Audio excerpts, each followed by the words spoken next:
하나님 말씀 보겠습니다. 시편 101편 보겠습니다.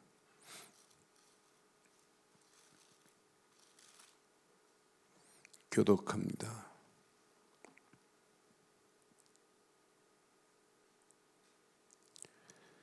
내가 인자와 정의를 노래하겠나이다. 여호와여, 내가 내게 주께 찬양하리이다.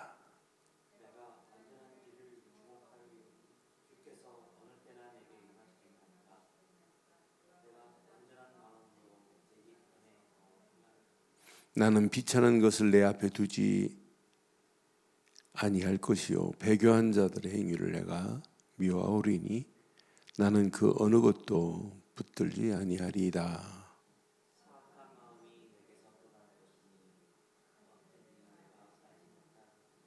자기의 이웃을 은근히 헐뜯는 자를 내가 멸할 것이요, 눈이 높고 마음이 교만한 자를 내가 용납하지 아니하리로다.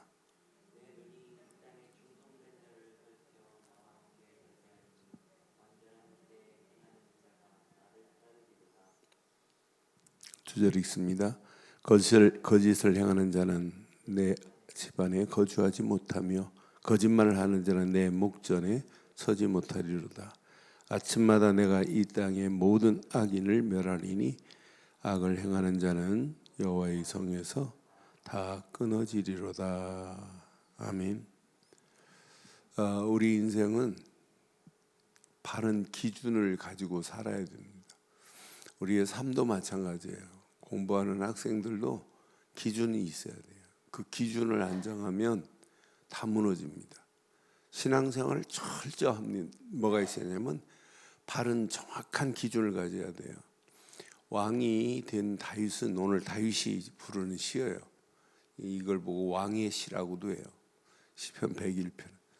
그런데 다윗이 부르는 이 시 내용을 자세히 보면 다윗에게는 자기가 왕이지만은 하나님 앞에서 정확한 기준을 가지고 있어요. 그러니까 영적 기준을 가지고 그 안에서 왕권을 가지고 있지만 왕권도 정확한 기준을 가지고 왕으로 이렇게 지금 행하는 모습을 보세요. 저는 이 말씀 확인하면서 늘 느끼는 것이 이렇게 바른 기준을 가지고 있으니까 선한 것과 악한 것들을 구분할 수 있구나. 그러니까 많은 사람들이 기준이 없으니까 뭔지를 잘 착각해요. 그런데 항상 마귀라는 놈은요, 그 기준을 희미하게 만들어요. 그러면서 바른 기준일. 그러니까 우리도 처음에는 모르지만은 점점 이렇게 내가 젖먹어가는 줄 몰라요. 꼭 개구리가요, 밑에서 불이 지금 따뜻하게 이렇게 끌어올리면 조금씩 따뜻해지면 동면하는 줄 알아요. 감각을 몰라서. 나중에 어느 시간표에 확 뜨거워지는데 모른단 말이에요. 그러니까 점점 기준이 희미해 가는데도 몰라요. 나라도 마찬가지예요. 갑자기 공산주의가 되는 게 아니에요. 점점 희미해져 가지고 나중에는 다 삼켜버리는 날 온다니까요. 똑같습니다. 그러니까 우리 몸도, 그러니까 하나를 모르면, 영적 센서가 작동이 안 되면 그렇게 점점 희미해져 가는데 모를 수 있어요. 저는 체험해 봤어요. 제가 고등학교 1학년 때 이제 교회 안 다녀야 되겠다. 니체 같은 사람도 신은 죽었다는데 뭐 교회 가서 막 방언 안 터지지 뭐 이러니까 우리 여전사님이 중학교 때 방언 못 받으면 구원 못 받았다고 하고, 애들 뭐 방언 해가지고 뭐 난리 법석을 피는데 나는 방언이 안 터져서 나는 구원 못 받은 줄 알았어요. 그래서 이왕 저기 하는 거 교회 안 가야겠다. 첫 주 안 가니까 막 불안하더라고. 두 번째 주 안 가니까 좀 덜 불안해요. 3주, 4주 지나니까 교회 옆에 지나가는데 찬송 소리가 나는데도 감각이 없어요. 영적 센서가 작동이 안 되면 이렇게 되는구나. 마찬가지예요. 다윗은 오늘 중요한 영적 센서가 작동이 돼요. 자, 1절 봐봐요. 그러니까 이렇게 아무나 노래할 수 있는 게, 내가 인자가 뭐예요? 인자가 하나님의 아들. 앞으로 예수 메시아가 오실 것을 지금 다윗은 알고 있어요.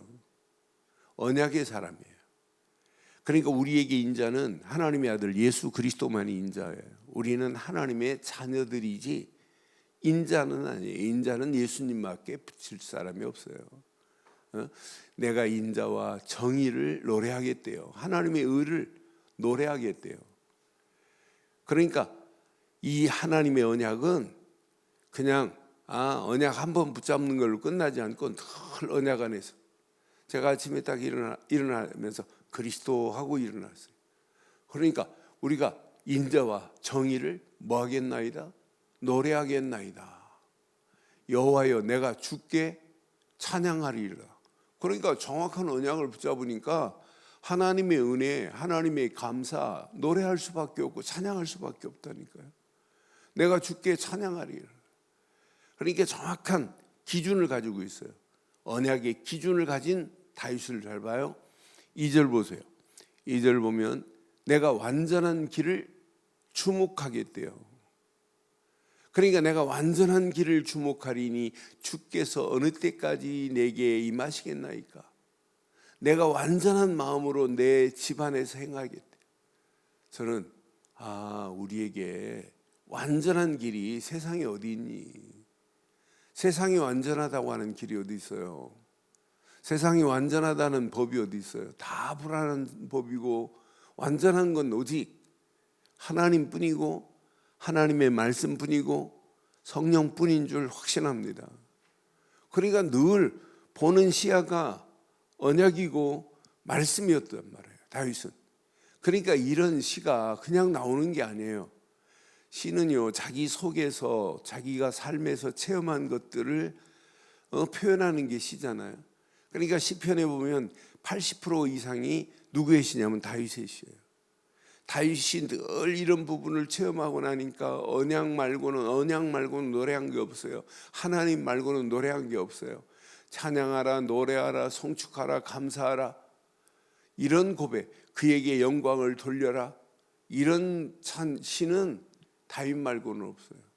그러니까 시편 23편 같은 경우는 자기가 어마어마한 상황이 온다 할지라도 두렵지 않대.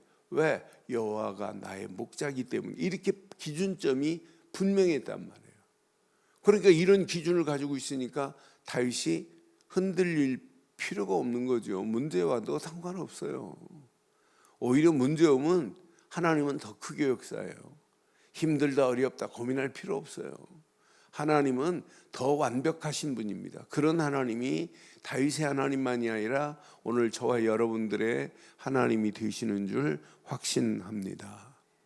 그러니까 이런 기준점을 정확하게 가지고 있어요. 그러니까 완전한 길을 지금 주목하고 갈 수밖에 없죠. 그러니까 우리의 시선이 하나님을 향하여 있고 하나님의 말씀에 있고 하나님이 원하는 것을 주목한다면 다윗처럼 승리할 수밖에 없어요. 3절에 보니까 이런 기준을 가지고 보니까 보입니다. 나는 비천한 것을 내 눈에 두지 않겠대요. 배교한 자들의 행위를 내가 미워하겠대요. 나는 그의 그 어느 것도 붙들지 아니하겠대요. 비천한 것, 배교하는 행위를 나는 하지 않겠다는 거예요. 그러니까 지금 세상 보세요. 비천한 길로 가고 하나님 배교하는 행위가, 배교자들의 행위가 팽대한 이 시대 아니에요. 앞으로 보세요. 교회 심각한 상황입니다. 신앙생활 가면 갈수록 조용히 지금 무너져가는 시대에 올 수 있어요. 그러니까 나는 비천한 것을 내 눈앞에 두지 아니할 거래요. 배교자들의 행위를 내가 미워할 거래요. 그러니까 분명한 기준점이 있으니까 구분이 되는 거예요. 기준점이 없으면 어디에다 기준을 삼을지 모르니까 구분을 못 한단 말이에요. 우리는 정확한 선 중에 최고의 선, 의의 의 중에 최고의 의, 정확한 기준점을 가지고 신앙생활하면 보입니다. 그러니까 여러분 그리스도 제대로 박히면 그리스도 말 안 하는 설교는 구분이 돼요. 저건 종교적이고 율법적이구나. 저렇게 가다가는 결국은 신앙생활 안 되겠구나. 그러니까 평생 신앙생활하면서도 기준점이 없으니까 다에게 이 기준점은 전도입니다. 내가 기준점을 가지고 있으니까 누구를 만나도 그리스도를 말해주고 싶잖아요. 틀린 신앙생활하는 사람들이 얼마나 많아요. 성경책을 똑같이 읽는데 성경은요, 여러분 어떤 눈으로 보냐에 따라서 다양하게 볼 수 있어요.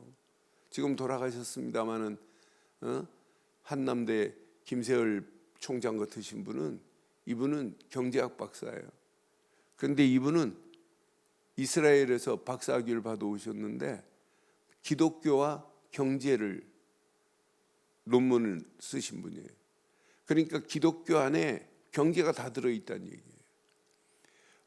한남대에 있었던 에델만이라는 미국 화학 교수가 있어요. 이 사람은요, 이 교수는 화학의 원소를 성경에 찾아내요. 내가 특강 한 시간 들었는데 옛날에 어렸을 때. 근데 이 양반이 이렇게 보면 화학 원소가 대입이 돼요. 야, 근데 우리 눈으로 안 보여요. 다양하게 볼 수 있어요. 신비주의자들 다양하게 볼 수 있어요. 율법주의자들 얼마든지 이거 가지고 율법으로 막 정죄할 수 있어요. 근데 하나님이 그걸 주신 거예요. 경제의 원론이 있고 화학 원소가 여기 있다고 그것이 구원입니까? 그건 지나가는 단어에 불과한 거예요. 진짜는 여기 숨어 있잖아요. 그리스도가, 언약이 숨어 있단 말이에요. 그러니까 소설책을 읽어도 사건과 인물과 배경을 정확하게 알고 읽어야 내용이 막 스펙타클하고 막 다이나믹하고 막 이러잖아요. 드라마틱하고. 그런데 그 의미를 모르고 인물, 사건, 배경을 모르면 그냥 글자만 읽다 끝나는, 그러니까 재미없는 거예요. 성경도 마찬가지예요. 그래서 신앙생활의 기준을 바로 안 잡으면 결국 구분을 못하는구나. 다윗은 이렇게 구분해요. 자, 4절에 보니까 분명히 비천한 것, 배교하는 자들 미워하는 정도가 아니에요. 사악한 마음이 내게서 떠날 것이니 악한 일을 내가 알지 아니야. 하지 않겠다는 게 아니라 악한 일을 내가 알고 싶지도 않다는 거예요. 그러니까 정확한 1절의 기준을 가지고 신앙생활하면 우리는 오늘 세상을 구분하고 내 자신이 구별된 삶을 살게 될 줄 확신합니다. 기준점이 없으니까 내 신앙생활도 구별되지가 못하는 거예요. 그러니까 어떤 기준점이 없으니까 예배도 그냥 무시해버리고 기도도 무시하고 하나님 앞에 교회를 섬기는 것도 무시해버리고 그냥 얹혀서 가는 신앙생활이 아니에요. 정확한 기준을 잡으면 영적인 리더가 됩니다. 왜? 많은 사람들이 기준점을 지금 상실하는 시대이기 때문에 지금 구분 못합니다. 코로나 때문에 얼마나 신앙생활 시원찮게 하고 대강하는 사람들을 신바람 났습니다. 교회 안 가도 되고 대면 예배 안 되고 비대면으로 그냥 온라인으로 드리니까 얼마나 좋아요. 온라인으로 드리면 예배 드리다가 전화 오면 전화 받고 다 하잖아요. 커피 한 잔 타다가 마시고 오만 거 다 할 수 있잖아요. 그러니까 기준점이 없으면 신앙생활 다 틀린 신앙생활 한다니까요. 그럼 오늘 이거 잘 잡으셔야 돼요. 이렇게 기준점을 가면 선한 것과 악한 것, 하나님 앞에 잘못된 것들이 구분되고 아예 악한 것을 생각지도 않겠다는 다윗의 고백을 봐요. 얼마나 멋있어요. 그러니까 뭐라고 하냐면 이제 5절부터 보면 자기 이웃을 은근히 헐뜯는 자들을 내가 멸할 것이요 눈이 높고 마음이 교만한 자를 내가 용납하지 아니하리래요. 이웃을 은근히 헐뜯고 비난하고 하는 자들은 멸해버리고 눈이 높고 마음이 교만한 자를 내가 용납하지 아니하리라. 6절 보세요. 진짜 이제 구분이 되면 이런 것이 보인다니까요. 내 눈이 이 땅에 충성된 자를 내가 살펴 나와 함께 살게 하리니 완전한 길을 행하는 자가 나를 따르리라. 그러니까 왕이 이런 기준점을 가지고 있으니 충성된 자를 살피는 거 아니에요?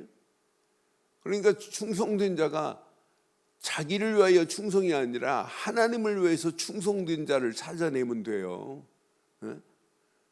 그러니까 나는 맞다. 내 눈이 이 땅에 충성된 자를 살펴 나와 함께 살게 하리니 완전한 길에 행하는 자가 나를 따를 것이다. 왜? 다윗도 지금 완전한 길, 완전한 마음을 가지고 있기 때문에 다윗과 이렇게 마음이 합한 자들을 찾아 세우는 거예요. 오늘 저와 여러분들 이 말씀 깊이 묵상하시면 신앙생활의 바른 기준점을 바로 세우고 가야 되겠구나. 그러니까 7절에 뭐냐면 거짓을 행하는 자는 내 집안에 거주하지 못하며 7절에 거짓말하는 자는 내 목전에 서지 못하리라고 분명히 말하잖아요. 거짓을 행하는 자가 내 집안에 거주하지 못하며 거짓말하는 자는 내 목전에 서지 못하리래요. 이것을 8절에 보니까 아침마다 했어요. 아침마다 내가 이 땅의 모든 악인을 멸하리래. 악을 행하는 자는 여호와의 성에서 다 끊어지리로다. 오늘 이 말씀 붙잡고 우리 한번 이렇게 결론을 내면 좋을 것 같아요. 신앙생활의 바른 기준은 100%입니다. 언약이 기준돼야 돼요. 복음이 기준돼야 돼요. 더 쉽게 예수 그리스도가 기준되기를 바랍니다. 이 기준이 안 맞으면 다 틀린 겁니다. 제 방에 이렇게 다림줄 하나를 거울에 걸어놨어요. 제가 거울 보면서 제 몸의 균형을 잡으려고 하는 것이 아니라 하나님이 내신 다림줄은 정확합니다. 반듯합니다. 쇠추가 탁 달렸기 때문에 끈으로 딱 달아놨어요. 그러니까 이 쇠추가 중심이 잡힌 축이기 때문에 반듯해요. 이걸 보고 건축할 때 옛날에 이 건축자들이 쓰는 다림줄이란 말이에요. 하나님이 내신 다림줄은 딱 하나입니다. 예수 그리스도입니다. 구약에는 메시아가 다림줄이었고 신약에는 예수 그리스도가 다림줄이에요. 이 기준점에서 다 간 것은 틀린 겁니다. 이 기준 밖에 있는 것을 죄라고 하는 거예요. 그러니까 회개라고 하는 것은 밖에 있는 것이 하나님이 원한 기준점, 하나님이 원한 선으로 딱 들어오는 것이 돌아오는 것이 회개입니다. 이게 메타노에노라고 하는 말이에요. 그러니까 이 기준점 안에서 모든 것이 시작돼야 돼요. 오직 그리스도 안에서 예배, 그리스도 안에서 예배를 통하여 말씀, 그 말씀 붙잡고 하나님이 원하시는 기도 제목을 찾는 거예요. 내가 원하는 기도 제목이 아니라. 그럼 약속했어요. 너희는 먼저 그 나라와 그 의를 구하라. 그리하면 이 모든 것을 너희에게 더하시리라. 이렇게 약속했어요. 그런데 우리는 절간에서 기도하듯이 막 그런 기도가 아니에요. 어떤 면에 그런 기도는 안 해도 관계없어요. 저는 그래서 예수를 그리스도를 믿는 믿음의 기준점을 제대로 붙잡고 하나님이 원하시는 완전한 길은 이 길밖에 없어요. 다윗 마음의 완전한 마음은 이 길밖에 없어요. 그러니까 이것만 딱 기준점을 잡고 가면 돼요.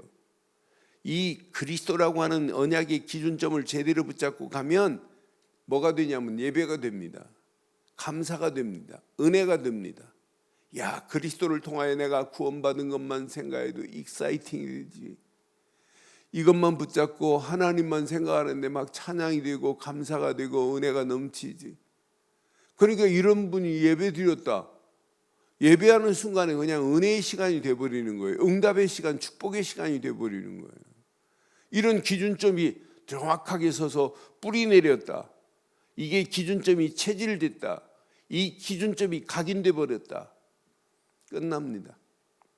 이런 사람은 문제 와도 관계없다. 사건도 관계없다. 위기 와도 관계없다.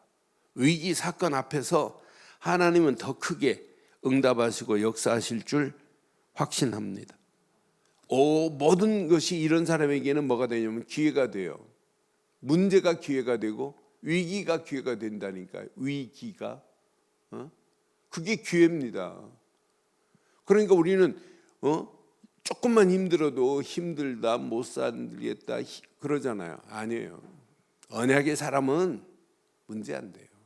그래서 오늘도 바른 기준점, 예수를 그리스도로 믿는 믿음 안에서 하나님께 예배할 때 하나님 주시는 말씀이 기준되고, 기도하는데도 무조건 기도하지 말고 하나님이 원하시는 기도 제목 찾고 기준점을 바로잡아서 이 땅에 살아가는 동안 하나님의 영광을 위하여 오늘 하루도 살아가는 축복의 한 날 되시기를 주의 이름으로 축원합니다. 전능하신 하나님, 은혜에 감사합니다. 귀한 말씀 앞에 다윗의 영적 기준점이 나의 기준점이 되게 하옵소서. 말씀 붙잡고 기도하다가 더 큰 하나님의 은혜가 차고 넘치게 하시며 하나님께 영광 돌리고도 나음이 있도록 우리의 발걸음을 축복해 주시옵소서. 지금은 우리 주 예수 그리스도의 크신 은혜와 하나님의 무한하신 사랑과 성령님의 내주 인도 역사 충만하신 은혜가 예수 그리스도 안에서 그 이름만을 높이고 달려가는 심령 머리머리 위에 가정, 사업, 직장, 자녀들 위해 언약 붙잡은 우리 늘 좋은 교회 위에 지금부터 영원토록 함께 있을지어다. 아멘.